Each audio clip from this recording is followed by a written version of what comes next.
మనం ఈ వీడియోలో సంస్కృత మహాభాగవతాన్ని ఆంధ్రీకరణ చేసినటువంటి బమ్మెర పోతన గురించి, అతను వ్రాసినటువంటి గజేంద్ర మోక్షం గురించి తెలుసుకుందాం. బమ్మెర పోతన 1420 1480 ప్రాంతం వాడని, ఆనాటి ఓరుగల్లు ఈనాటి వరంగల్గా ప్రసిద్ధి చెందింది. ఆ చుట్టుపక్కల ఉండేటువంటి గ్రామంలో బమ్మెర అనేటువంటి గ్రామానికి చెందినవాడు. అతనికి ఆ గ్రామనామమే అతని ఇంటి పేరుగా వచ్చిందని చెబుతూ ఉంటారు. అతని గ్రామానికి దగ్గరగానే ఒంటిమెట్ట లేదా ఏకశిలానగరము అనేది ఉందని కూడా చెబుతారు. అతని పోతన ఒక చంద్రగ్రహణం సమయమున ఒక నది ఒడ్డుకు వెళ్ళి ఆ నది ఒడ్డులో కూర్చొని తన ఇష్టదైవమైనటువంటి శ్రీరామచంద్రుని మనసారా ప్రార్థన చేస్తున్నాడు. గ్రహణ సమయం అంతా కూడా ఆ విధముగా ప్రార్థన చేస్తూ ఉండగా శ్రీరామచంద్రుడు తన కళ్ళకు కనిపించి సంస్కృత మహాభాగవతాన్ని తెలుగులో వ్రాయమని చెప్పాడని, అతడు దాన్ని ఆంధ్రీకరణ చేయడం మొదలుపెట్టాడు. ఆ విషయం మనం చెప్పుకుంటాం. తర్వాత ఈ గజేంద్ర మోక్షము కథ మహాభాగవతంలోనిది. మహాభాగవతంలో శ్రీమద్ ఆంధ్ర మహాభాగవతంలో 12 స్కంధాలు ఉన్నాయి. 12 స్కంధములు అంటే 12 భాగములు. స్కంధము అంటే భాగము. నైమిసారణ్యంలో ఋషులు యజ్ఞయాగాదులు చేసేటప్పుడు సూతుడు మొదలైన వాళ్ళంతా కూడా అక్కడ ఆ క్రతువుకి వచ్చారు. అక్కడే సుఖమహర్షి కూడా ఉన్నాడు. సుఖమహర్షి ఎవరు అంటే వేదవ్యాసుని యొక్క కుమారుడే. ప్రాయోపవేశం చేసేటువంటి పరీక్షన్ మహారాజుకి సుఖమహర్షి ఈ గజేంద్ర మోక్షం గురించి వివరిస్తున్నాడు. అయితే సుఖమహర్షి ఏం చెప్తున్నాడంటే, శ్రీ మహావిష్ణువు గజేంద్రుని రక్షించడానికి వచ్చాడు. ఆ నీటిలో ఉండేటువంటి మకరి బారి నుంచి గజేంద్రుని రక్షించడానికి వచ్చాడని చెప్పాడు. ఆ మాటకి పరీక్షన్ మహారాజు ఏమిటన్నాడంటే, ఎక్కడో అడవిలో తిరిగేటువంటి ఏనుగు, నీటిలో ఉండేటువంటి మొసలి, వాళ్ళిద్దరికీ ఎలాగ అక్కడ సంబంధం కుదిరింది, ఆ మొసలి ఏ విధముగా గజేంద్రని పట్టుకుంది, నాకు ఆ కథ చెప్పండి. శ్రీ మహావిష్ణువు యొక్క కథ విన్నట్టయితే నా పాపం పటాపంచలవుతుందని పరీక్షన్ మహారాజు అడిగితే చెబుతున్నాడు.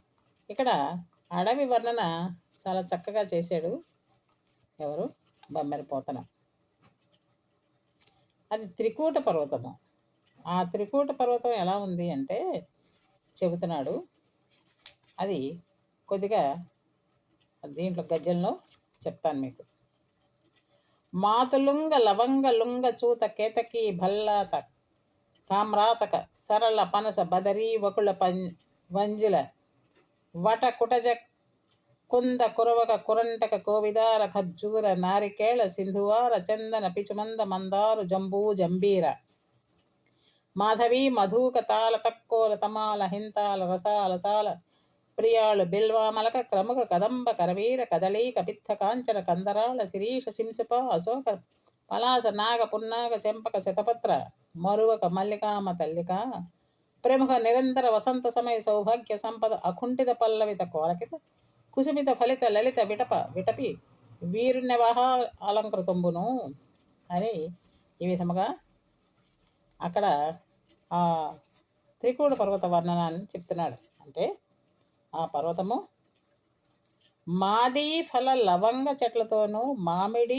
మొగలి జీడి అంబాళక చెట్లతో, తెల్ల పగడ పనస రేగు పొగడ చెట్లతోనూ, మర్రి ప్రబ్బ కొండమల్లె మల్లె ఎర్ర గోరంట పసుపు గోరింట ఎర్ర కాంచనప చెట్లతోనూ, ఖర్జూర కొబ్బరి చెట్లతోనూ, సింధువార మంచి గంధపు చెట్లతోనూ, వేప, మందార, నేరేడు, నిమ్మ, గురువింద, ఇప్ప, తాటి, తక్కువల చెట్లతో, తమాల, గిరికితాడి, తీయమామిడి, ఉసిరిక, పోక, కడిమ, గన్నేరు, అరటి, వెలగ, కాంచనప చెట్లతోనూ, జువ్వి, దిరిసెన, అశోక, విరుగుడు, మోదుగ, నాగకేసరము, పున్నాగ, సంపెంగ, తామర, మరువము, మంచి మల్లెలు మున్నగు నిత్య యవన అనంత చెట్లతోనూ, వసంత ఋతువునందలి సౌభాగ్య సంపత్ సౌందర్యముతో కూడి ఎదుగుచూ చిగురించుచున్న పూల పండ్ల వృక్షములతోనూ, అందమైన కొమ్మలతోనూ, ఒప్పారు చెట్ల సమూహములతో, పొదల గుంపులతోనూ, శృంగార భరిత శోభితమై ఒప్పారుచున్న ఫల పుష్ప వృక్ష జాతుల సమూహములతో, రత్నాల రజను వంటి అనేక తేట ఇసుక దిబ్బల తీరములు కలిగిన నదులతోనూ, వింతైన పగడ తీగలతోనూ, పెద్దవైన శృంగార వనములతోనూ, కోయిలలు, చిలుకలు సమూహాలతోనూ, వాడి అయిన పక్షి ముక్కులచే కొరకబడిన కొమ్ముల మధ్య గల మ్రగ్గిన పండ్లతోనూ, ఆ పండ్ల నుండి ద్రవించుచున్న రసధారలతోనూ, సుందర సలిల కాసారములో ఉన్న చెంగల్వ, తెల్ల కలువ, తామర పువ్వుల సువాసనలతో నిండినది అయిన యౌన మదోన్మత్తులై ప్రియుల ఆలింగనముతో మైమరిచే తుమ్మెదల ఝంకారావములతోనూ, రాజహంస చక్రవాక పక్షుల సమూహముల ఒక్క జల విహంగముల కలకల నినాద ధ్వనుల భూమి ఆకాశములు నిండుచున్నట్లుగా ఉంది.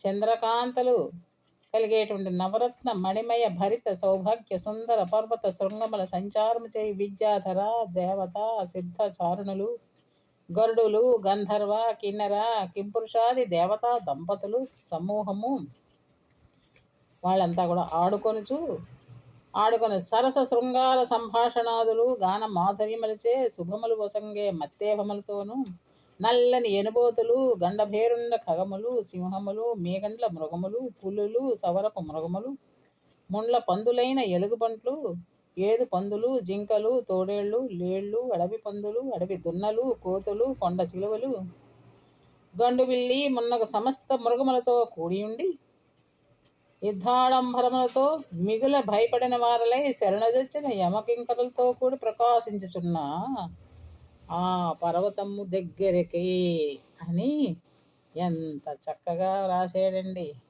అంటే ఆ గద్యంతాలకు అర్థాన్ని నేను మీకు తెలియజేశాను. ఇంకా ఏంటంటే భిల్లి భల్లులు లాయక భల్లుక భణి ఖడ్గ యవయ వలిముఖ చమరి జిల్లీహరి శరభక కిటి మల్లాధుదక కాక ఘోక మైమగు నడవిన్. ఏంటంటున్నాడు అక్కడ? భిల్లి భల్లులు లాయక అంటే బోయ జాతులతోనూ, ఎనుబోతులు, ఎలుగుబంట్లు, పాములు, ఖడ్గమృగములు, దున్నపోతులు, కోతులు, చెమరీ మృగములు, ఏల పురుగులు, శ్రేష్టములైనటువంటి మదమత్తేహ సింహ శరభ మృగములు సమూహము, జాతి పందులు, వింతైన కాకులు, గుడ్లగూబుల సమూహముచే నిండిన ఆ అడవియందు, ఆ త్రికూట పర్వత అడవియందు ఏంటంటున్నాడు?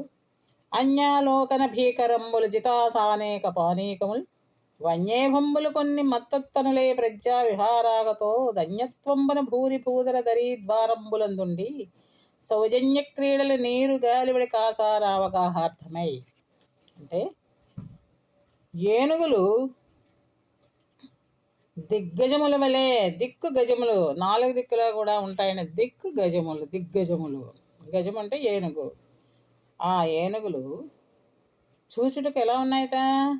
చాలా భయంకరంగా ఉన్నాయట. అవి కొండ గుహల్లో విహరిస్తూ ఉంటాయి. దాహము వేసింది వాటికి, నీరు తాగడానికి అవి నీళ్ల మడుగు దగ్గరికి వస్తున్నాయండి.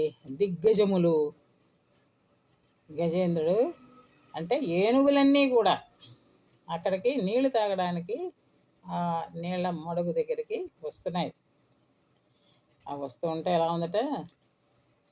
అంధకారమెల్ల అద్రి గృహాంతర వీధులందు పగలు వెరచిడాగి ఎడరు వేచి సంచని ఇనుడు వృద్ధతనున్న వెడల నెనగ గుహలు వెడలె గొరులు.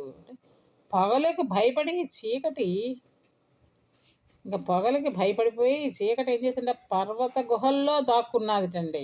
చీకటి అవకాశం కొరకు వేచి చూస్తోందట. అమ్మో భయంకరంగా ఉంది అని చీకటి వచ్చేస్తోంది గుహల్లోకి. సూర్యుడు అస్తమిస్తున్నాడు, బయట ప్రపంచమును ఆక్రమిస్తున్నాడు. సూర్యుడు అస్తమించాడంటే చీకటి ప్రవేశిస్తోంది అనమాట. గుహాంతర్భాగముల నుండి నల్లని ఏనుగులు బయటకి వస్తున్నాయండి నీళ్లు తాగడం కోసం వస్తున్నాయని ఎంత చక్కగా పోతన వర్ణన చేశాడో చూడండి. అంటే చీకటి వస్తోంది, సూర్యుడు అస్తమించాడు, అసలే అది పర్వతము, దానికి తోడు అది అడవి. అక్కడికి ఏనుగులు నీళ్ళ కోసం వస్తున్నాయి. దాన్ని ఎలా అంటున్నాడు ఆ దిగ్గజాల గురించి? ఎలా ఉన్నాయండి అంటే, తలగవ కొండలకైనను మలగవ సింగములకైన మార్కొర కడివిన్ కలగవ పిడుగులకైనను ఇలన్ బల సంపన్న వృత్తి ఏనుగు గున్నల్. ఆ ఏనుగులు ఎలా ఉన్నాయండి అంటే, కొండలనైనా ఢీ కొట్టడానికి వీలుగా ఉన్నాయటండి. సింహాలు కూడా భయపడవటండి. అలాగా పిడుగులు కూడా లెక్క చేయకుండా అవి భయపడకుండా బయటకు వస్తున్నాయటండి. ఏనుగులకి ఎందుకండి భయం? ఏనుగులు ఒక సింహాన్ని చూస్తే భయపడుతుందని అంటారు, కానీ సింహాలకు కూడా భయపడదు అని చక్కటి వర్ణన చేసుకొచ్చాడు బొమ్మెరపోతన. ఎప్పుడైతే అవి వస్తున్నాయో పులుల మొత్తంబులు పొదరిండలో దూరు ఘోర భల్లూకముల గుహల సొచ్చు భూదారముల నేల బొరియలలో దాగు హరిదంతముల కేగు హరిడ చేయము మడుగుల చొరబారు మహిష సంగంబులు గండ శైలంబుల గౌప్రాకు వల్మీకముల సొచ్చు వనభుజంగములు నీలకంఠంబులు నింగికగియు విరచి చమరీ మృగంబులు విసరు వాల చామరంబుల విహరణ శ్రమము వాయద భయద పరిహేళ విహరించు భద్రకరుల గాలి వారిన మాత్రాన జాలి పొంది. అన్నీ భయపడిపోతున్నాయట. ఏనుగులు వస్తూ ఉంటే, ఏనుగుల సమూహం వస్తోంది అంటే అన్నీ కూడా భయంతో పరుగులు పెడుతున్నాయట.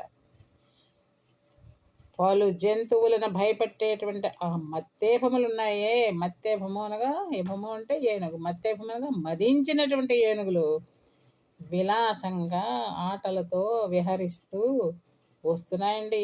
ఆ భద్రగజములన్నీ కూడా వాటి తాలూకు గాలి తగిలి పులులన్నీ పొదరిండలోకి తుప్పల్లో దాక్కుంటున్నాయట. భీకరమైనటువంటి ఎలుగుబంట్లన్నీ కూడా గుహలలోకి పరిగెత్తి పారిపోతున్నాయి. ఇక అడవి పందులన్నీ కూడా బొరియలలో దాక్కుంటున్నాయి. జింకలు దిక్కుల చివరకు పారిపోతున్నాయి. కనిపించకుండా జింకలన్నీ కూడా లేడి పిల్లలన్నీ కూడా పారిపోతున్నాయి. ఇక కొండ చిలువలు, అడవి దున్నలు అన్నీ కూడా దాక్కున్నాయి. కొండ చిలువలు చెట్లు పుట్టలను ఆశ్రయిస్తున్నాయి. కొండ చిలువలు కూడా భయపడిపోతున్నాయట. కోతులు పెద్ద పెద్ద బండరాళ్ళ మీదకి పాకుతూ వెళ్ళిపోతున్నాయి. నెమళ్ళన్నీ కూడా ఆకాశంలోకి ఎగిరిపోతున్నాయట. చెమరీ మృగములు తన తోకలతో విసురుతూ ఏనుగుల సంచార బడలికను తొలగిస్తున్నాయి. చెమరీ మృగములు తమ తోకలతోటి ఏనుగులకి చల్లటి గాలిని వేస్తున్నాయట. ఎంత చక్కగా వర్ణన చేశాడండి బొమ్మెరపోతన. ఆ విధముగా మదగజ దానామోదమన కదలని తమకముల త్రావి కడుపులు నిండన్ పొదలను తుమ్మిద కొదముల కడుపులు జుంజుమ్ముటంచు గానము చేశాను. ఇక తుమ్మిదలు ఏ విధంగా ఉన్నాయి అంటే, ఏం చేస్తున్నాయి తుమ్మెదలు ఎలాంటి తుమ్మెదలు?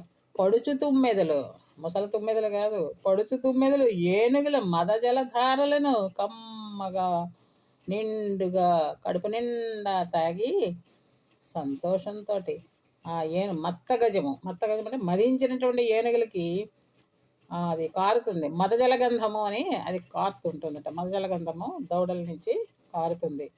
దాన్ని కడుపు నిండా తాగేసేటండి తుమ్మెదలన్నీ.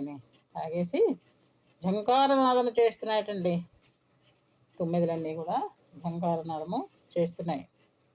ఇంకా ఎలా ఉన్నదిట వర్ణన చూడండి. పోతన తాలూకు వర్ణన ఏ విధంగా చేస్తున్నాడో. తేటి ఒకటి ఎవరి ప్రియునకును మాటికి నాగ మద జలగంధంబు పేటికిని తన్నం పొందడి పోటికి అందించు నిండు బోటుతనంబగన్. అంటే తుమ్మిదలన్నీ కూడా ఏం చేస్తున్నాయి? ఆ మత్తేహముల తాలూకు మద జలగంధాన్ని తాగి ఆనందముగా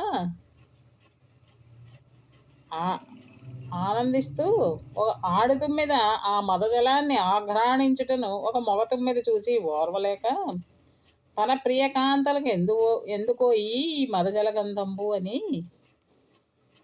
అక్కడ మగ తుమ్మిద ఆడతుమ్మిద రెండు కూడా అని తన ప్రియురాలైన ఆడతుమ్మిదలకు పలుమార్లు ఆ మదజలంబును తెచ్చి ఇస్తూ తమ తమ మగతనమును ప్రకటించుకుంటున్నాయి. మగ తుమ్మిదలు తాగి ఆడతుమ్మిదలకి ఆ మదజల గంధాన్ని ఆస్వాదించమని ఇస్తున్నాయని చక్కటి వర్ణన చేసుకొచ్చాడండి పోతన. ఈ విధముగా ఏంటంటున్నాడంటే, వల్లభులు వారి మునుపడ వల్లభమని ముసిరినేని వారణదానం వల్లగ మధుగర వల్లభు ఉల్లంబులు పొందిరెల్ల ఉల్లాసంబుల్. ఆడతుమ్మెదలు మగ తుమ్మెదలతో ఆ మదజలం కోసం ఆశపడుచు గుంపులు గుంపులుగా ఆ మగ తుమ్మెదల చుట్టూ చేరుతున్నాయండి ఆడతుమ్మెదలని. ఎలాగా రాశాడో చూడండి. ఇలాగా ఈ విధముగా పోతన తన భాగవతంలో చక్కటి వర్ణన చేసుకుంటూ వచ్చాడు. దాహం కొరకు వచ్చినటువంటి ఏనుగులు పచ్చిక బయళ్ళన్నీ కూడా వాసన చూసుకుంటూ పండ్ల చెట్లన్నీ కూడా రాసుకుంటూ ఆ చెట్ల చిగుళ్ళన్నీ కూడా తింటూ జింకలను దున్నపోతులను అన్నిటినీ దాటుకుంటూ మడుగులోకి దిగి నీటిని శుభ్రంగా కలిపేస్తున్నాయటండి. ఏనుగులన్నీ కలిసి మడుగులోకి దిగి ఆ మడుగులో ఉండేటువంటి నీటిని శుభ్రం అటు ఇటు కలిపేస్తున్నాయి. ఏ విధంగా అంటే, తొండంబుల మదజలవృత గండంబుల గుంభములను ఘట్టన సేయం కొండల తలక్రిందయ్యవాడు బెండువడిన దిశలు చూసి బెగడున్ జగముల్. ఏ విధంగా చేస్తున్నాయటంటే, ఏనుగు తొండములకు కొండ చర్యలు తగిలి తలకిందులైపోతున్నాయట. ఏనుగు తాలూకు తొండానికి కొండ చర్యలన్నీ కూడా తగిలి తలకిందులుగా అయిపోతున్నాయట. తమ తమ కుంభస్థలాల్ని ఢీకొన్నట్లుగా అందరూ ఆ శబ్దానికి భయపడినట్లు వాళ్ళు ఆ ఏనుగులన్నీ కూడా భయపడిపోతున్నాయేమో, వాళ్ళంతా కూడా భయపడుతున్నట్లుగా ఇవి ఆడుకుంటున్నాయి. ఇంతకీ ఏనుగులన్నీ నీళ్ళలో దిగి ఆడుకుంటున్నాయి అన్నమాట. అది ఎక్కడ చూచినా లెక్కకు ఎక్కువై అడవిని నడుచు ఇభయూదములో ఒక్క కరినాథుడు ఎడతెగి చికెన్ ఒక కరేణు కోటి సేవింపగన్. ఎక్కడ చూసినా సరే అడవిలో ఎక్కడ చూసినా ఏనుగులు గుంపులే గుంపులు, ఏనుగులు గుంపులు గుంపులుగా ఉన్నాయటండి. అన్నీ ఆడ ఏనుగులు. ఒక్క గజేంద్రుడు మాత్రం ఉన్నాడు. ఆ గజేంద్రుడు వెనుకబడి గుంపు నుండి విడిపోయి దారి తప్పి వేరే దారి లేక కొన్ని ఏనుగులతో కలిసి వెళ్తున్నాడు. అంటే చాలా మొత్తం అడవంతా ఏనుగులుగా ఉన్నాయి. అలాగ వెళుతుంటే ఒక మగ ఏనుగు మాత్రం, అదే గజేంద్రుడు మాత్రము దారి తప్పి కొంచెం పాటి ఏనుగులతోటి వస్తున్నాడు అనమాట. కలిసి వెళ్ళాడు.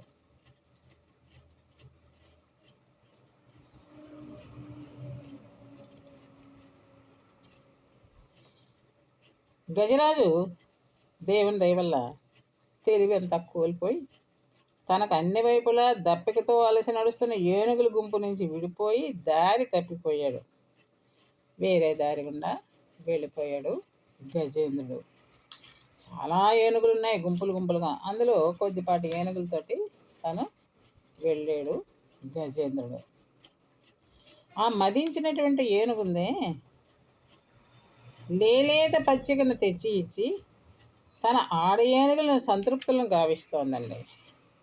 లేత పచ్చిక తీసుకొచ్చి, లేత గడ్డిని తీసుకొచ్చి మిగతా ఆడ ఏనుగులకి ఇస్తోందండి ఆ గజేంద్రుడు.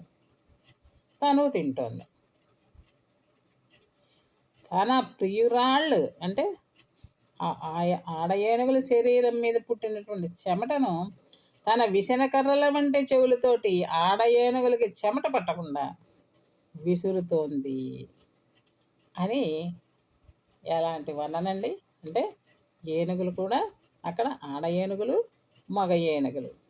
ఆడ ఏనుగులకి శరీరం మీద వచ్చినటువంటి చెమటని ఈ గజేంద్రుడు ఏం చేస్తున్నాడు, తన చెవులను విసనకర్రలుగా ఉపయోగించి వాటికి పట్టినటువంటి చెమటని తుడుస్తున్నాడు. తుడవడం అంటే విసురుతున్నాడు అనమాట. చెమట ఆరిపోయేటట్టుగా చేస్తున్నాడు. ఆడ ఏనుగుల కంఠాల్ని నిమురుతున్నాడు తొండంతో, ప్రేమతోటి.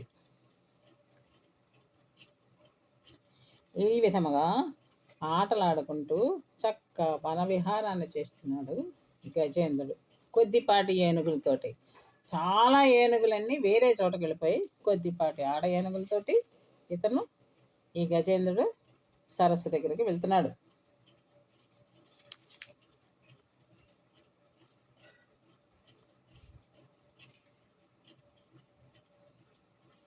ఈ విధముగా వెళుతూ ఉంటే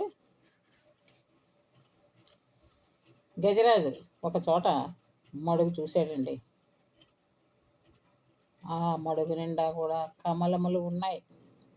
కమలముల పైన తుమ్మెదలు ఉన్నాయి, అందులో తాబేళ్ళు ఉన్నాయి, చేపలు ఉన్నాయి, మొసళ్ళు ఉన్నాయి. అక్కడికి వెళదామని ఆ నీళ్ళల్లోకి దిగడం ప్రారంభం చేశాడు గజరాజు.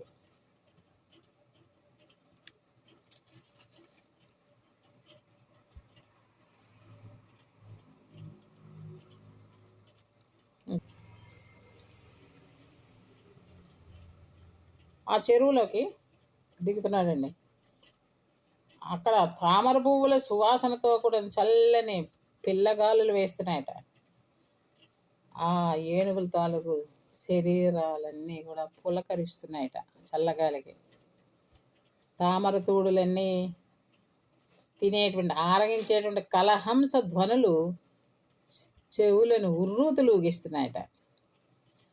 వికసించి ఉన్నాయటండి నల్ల కలువలు, తామర పువ్వులు. ఆ పరిమళము ఆఘ్రాణిస్తున్నాయట ఏనుగులన్నీ కూడా, అంటే సువాసనలు పీలుస్తున్నాయి. ఆ తేట నీటి తాలూకు అలల తుంపరలను ఏం చేస్తున్నాడు, గురోలుతున్నాడు, అంటే తాగుతున్నాయట. ఇక ప్రకృతి సౌందర్యాన్ని ఆస్వాదిస్తున్నాయటండి ఏనుగులన్నీ కూడా.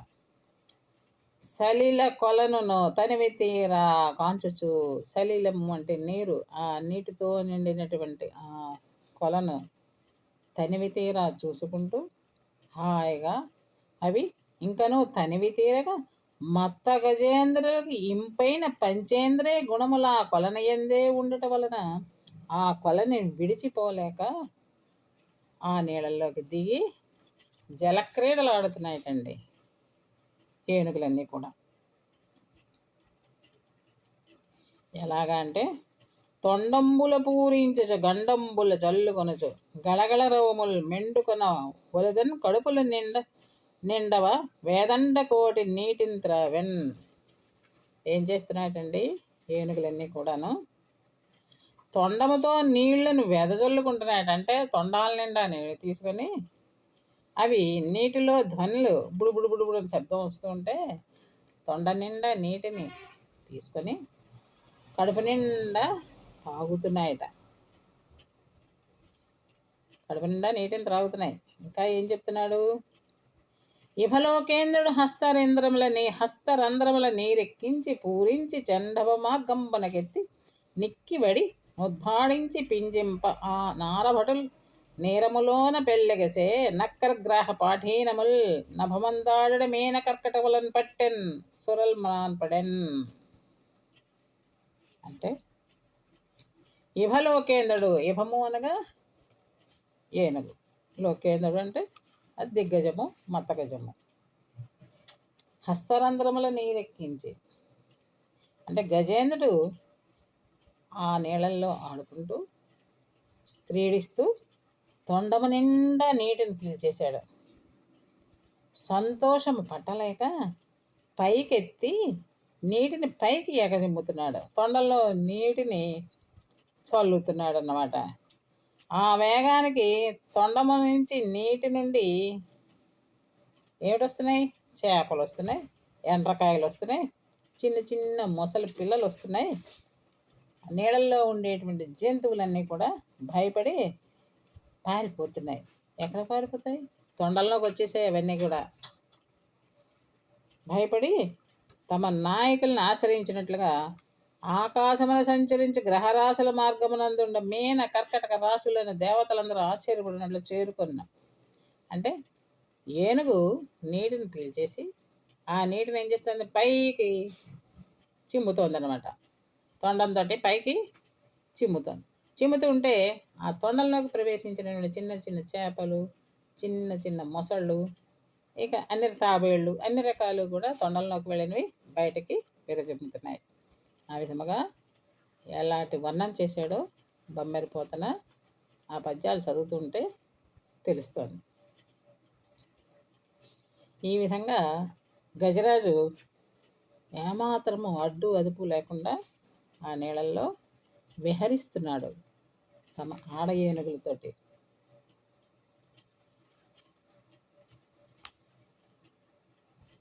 అయితే దానికి ఆ గజేంద్రుడికి ఎదురు లేదు. ఎదురులేని గొప్పదనంతో ఏం చేస్తున్నాడు ఆ గజేంద్రుడు, కొలనిలో ఉండేటువంటి ఆడ ఏనుగులతో జలక్రీడలు సాగిస్తూ, ఆడ ఏనుగులు నీటిని చల్లుడి చేత తడిసి ఉన్నప్పుడు నదుల మధ్య ఉండేటువంటి నల్లని కాటుక కొండలా కనిపిస్తోందటండి మత్తగజము.